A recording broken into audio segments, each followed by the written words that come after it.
Welcome to another deep dive. Today we're going to be talking about the rise of nationalism in India and how it kind of grew out of the struggle against British colonial rule. Yeah, and it's really fascinating. You know how the idea of India as this unified nation, well, it actually comes from that very struggle. We have all these diverse groups, and they all experience colonialism differently, but then they come together with this shared desire for freedom. Right, and then you have to ask yourself, did freedom mean the same thing to everyone?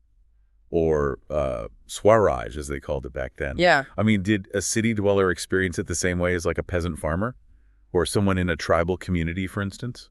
Exactly, and that's what makes this period so interesting. From the 1920s onward, there were all these movements brewing, like the non-cooperation movement and the civil disobedience movement, and they reflected all these different understandings of what freedom could look like. And, sometimes they even clashed with each other. Right, so to really get this, we have to go back to like the aftermath of World War I. What was its impact on India? Well, World War I really shook things up in India. It had this huge impact on everything, the economy, the whole social fabric, everything. The British Raj, they needed money for the war, so they decided to raise taxes. And so you have these financial burdens, on top of the regular wartime hardships, and it just created this widespread discontent. I bet. And if that wasn't enough, then between 1918 and 1919, you have these devastating famines, and then the influenza epidemic, which killed millions. It was just terrible. Yeah, unimaginable suffering. But in the middle of all of this, you have this powerful figure who emerges, Mahatma Gandhi. He returns to India in 1915, and he brings with him this idea of satyagraha. Right. Gandhi had already used satyagraha in South Africa with some success, and he was ready to try it out in India in the fight for independence. But satyagraha, it's not just passive resistance, it's this active force that's rooted in truth and nonviolence. The whole idea is to appeal to the oppressor's conscience, but you do that through moral strength. Right, so it's about exposing injustice. But you don't use force, you use commitment to truth, and you're willing to suffer for it. Exactly. And Gandhi's early satyagraha campaigns, like the ones in Champaran, Kheda, and Ahmedabad, he stood with those peasants and workers. And that showed just how powerful satyagraha could be. But then, in 1919, you have this controversial Rowlatt Act. Yeah, this act really worried a lot of Indians. It basically gave the British government the power to just shut down any political activity they thought was dangerous. They could even detain people without a trial. It caused a lot of fear and outrage across India. It sounds like a direct attack on civil liberties. Yeah. So how did Gandhi react to this? Well, Gandhi saw it as a huge injustice, and he called for a nationwide satyagraha against it. The response was really quick. Things escalated fast. They organized hardals, which are strikes. The British cracked down. And then tragically, you have the Jallianwala Bagh massacre, which is also known as the Amritsar massacre. Oh, I've heard about that. Can you tell us a little more about what actually happened there? Why was it such a turning point? So there was this big crowd. A lot of them didn't even know about the martial law that was in place. They all gathered in Jallianwala Bagh, this enclosed space in Amritsar. General Dyer, who was commanding the British troops, he blocked all the exits and then ordered his soldiers to fire on the crowd. It was a massacre. Hundreds were killed. And Dyer actually said that he wanted to create a moral effect through terror. That's just horrific. I can only imagine how much that brutality fueled the resistance. It did. There were protests and clashes all over the country, but unfortunately there was also violence on the Indian side. And Gandhi, since he was such a staunch advocate of nonviolence, it really troubled him. So much so that he actually decided to call off the movement. That must have been such a tough decision. On one hand, there's all this growing momentum, but on the other hand, he had to stick to the core principles of satyagraha. Exactly. It was a really difficult situation for Gandhi, trying to keep that balance. He was trying to harness that energy while still staying true to nonviolence. He knew that if they resorted to violence, they'd be playing right into the hands of the British. And even though the Rowlatt Satyagraha didn't last long, it definitely had an impact. It showed that mass mobilization was possible, but it also showed the challenges of keeping everyone united and staying committed to nonviolence. And maybe even more importantly, it set the stage for what would come next, which is the non-cooperation Khilafat movement.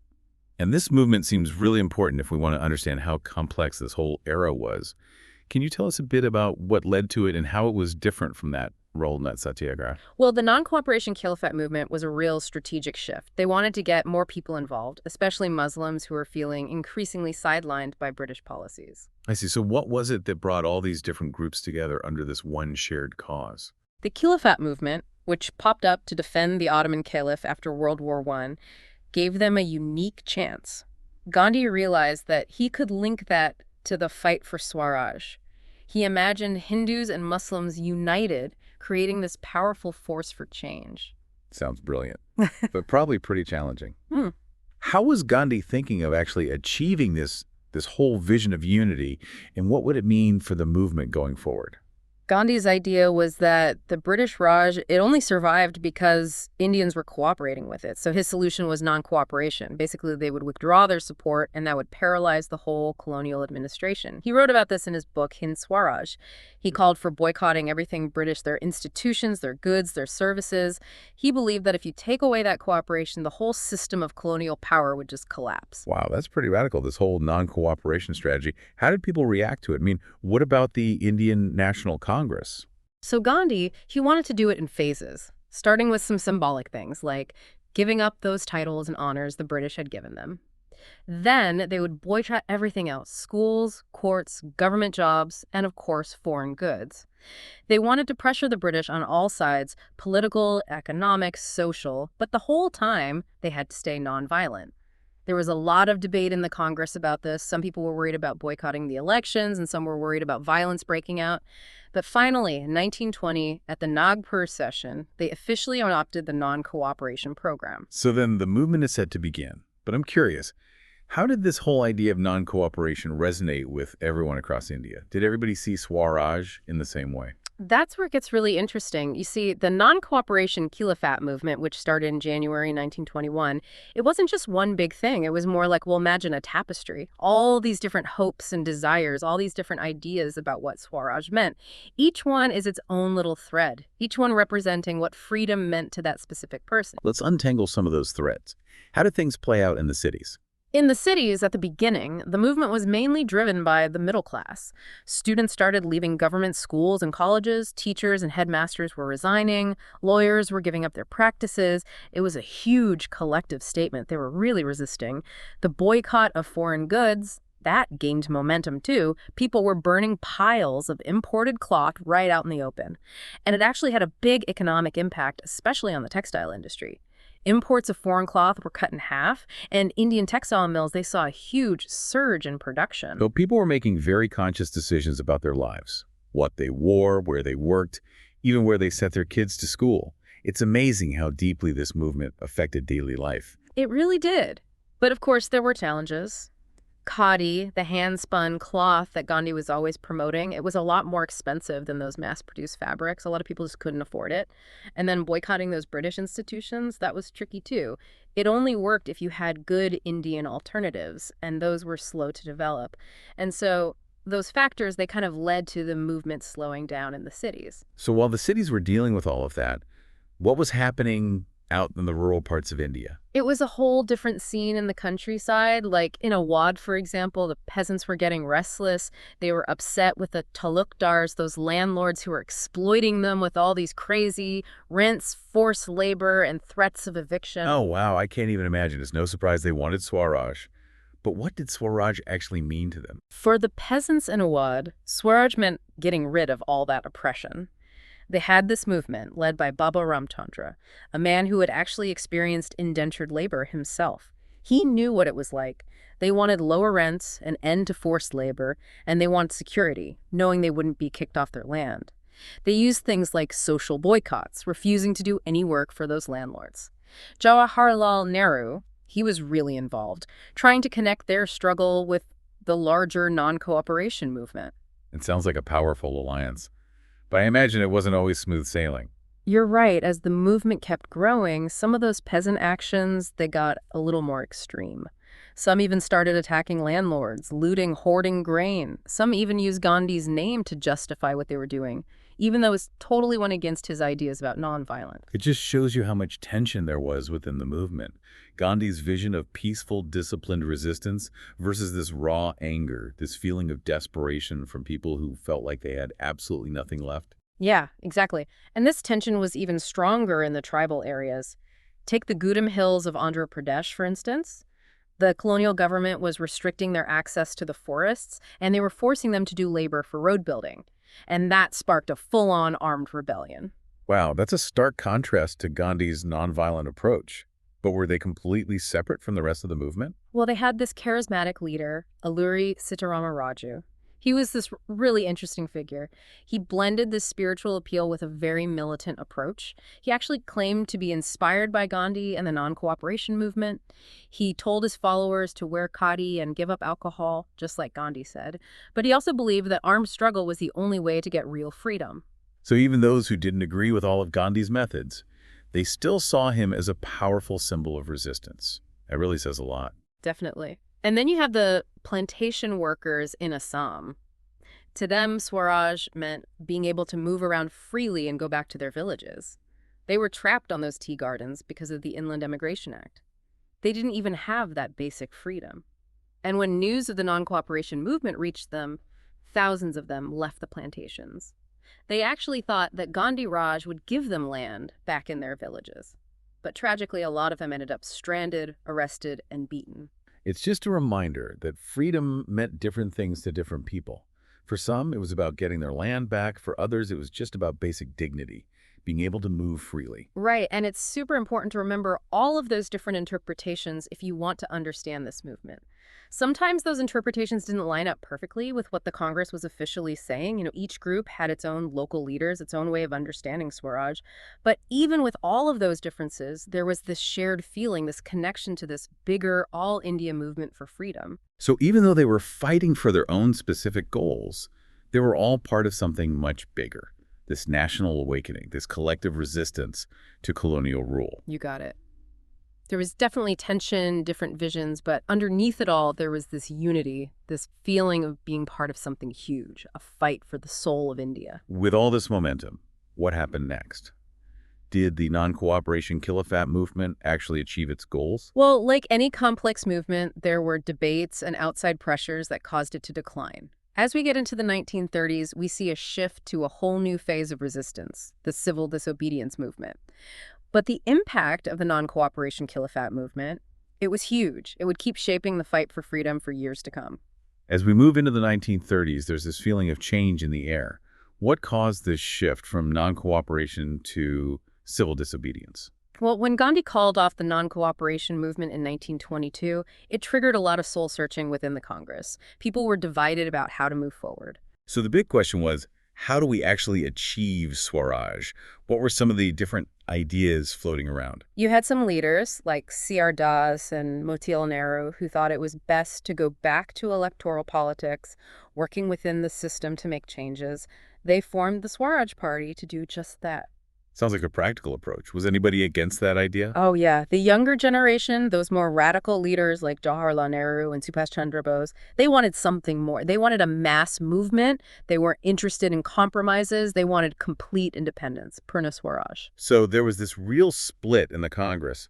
What was it that finally pushed them towards a new phase of resistance? Two big things happened. You have the global economic depression, and then the Simon Commission arrives in India in 1927. The Simon Commission. What was it about that made Indians so angry? Well, the commission was supposed to study India's constitution and suggest reforms. But here's the problem. It was all British, not a single Indian member. People saw it as a slap in the face. They felt like their voices weren't even being considered. It created a ton of resentment. It does seem like a pretty big misstep by the British. Did they try to do anything about it? I mean, about the anger? Lord Irwin, he was the viceroy at the time. He tried to calm things down. He made this vague promise about dominion status for India sometime in the future. And he suggested a roundtable conference to talk about constitutional matters. But a lot of the Indian leaders, especially the younger ones, those more radical folks, they thought it wasn't enough. They wanted more. So what did the Congress do? Well, in December 1929, with Jawaharlal Nehru as president, the Congress met in Lahore.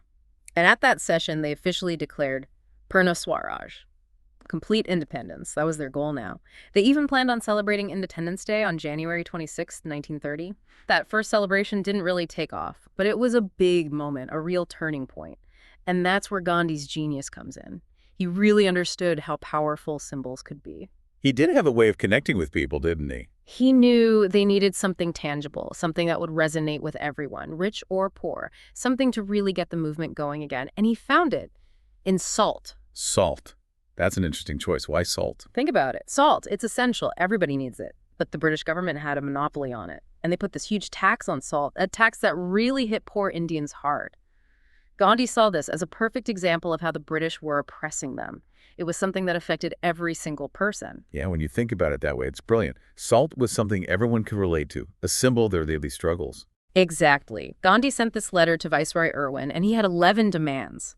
One of them was to get rid of that salt tax.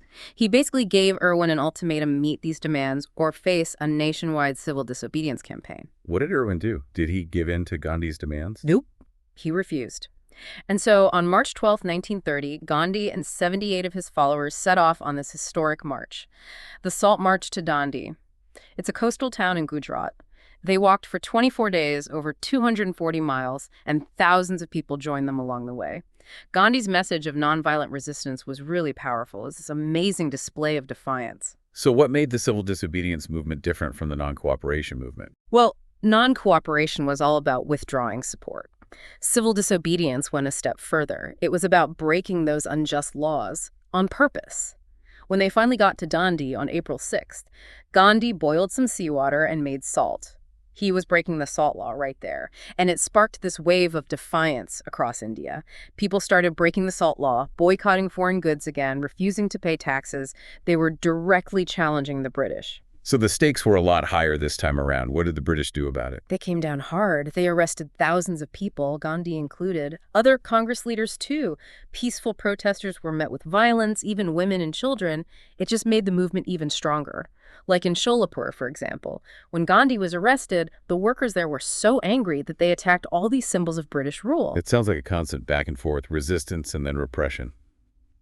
Did the British end up giving in at all? They did, kinda. In 1931, they agreed to a truce. It was called the Gandhi-Irwin Pact. Gandhi agreed to stop the movement and go to this roundtable conference in London. In return, they had to release the political prisoners. But it didn't last. The talks in London fell apart, and when Gandhi came back to India, it was the same old story: repression. He had to restart the civil disobedience movement, but by 1934, it had lost a lot of its momentum. It's a bittersweet story. They didn't get complete independence right away, but the movement definitely left its mark on India. Oh, absolutely. It showed that mass mobilization and nonviolent resistance could really work. It showed just how strong the Indian people were, and it showed all those divisions within Indian society that would continue to shape the fight for independence. It makes you think about what it really means to be free, especially when Swaraj meant something different to everybody. And that's what makes this period so fascinating. There is this real desire for a unified, independent India. But the road to get there, well, it was full of conflict, different interests, and all these different ideas about what Swaraj actually meant. It's been an incredible journey, exploring the rise of Indian nationalism. It's a story that reminds us about the power of people coming together, the strength of the human spirit, and the long and often difficult road to achieving real freedom. This deep dive has definitely given us all a lot to think about.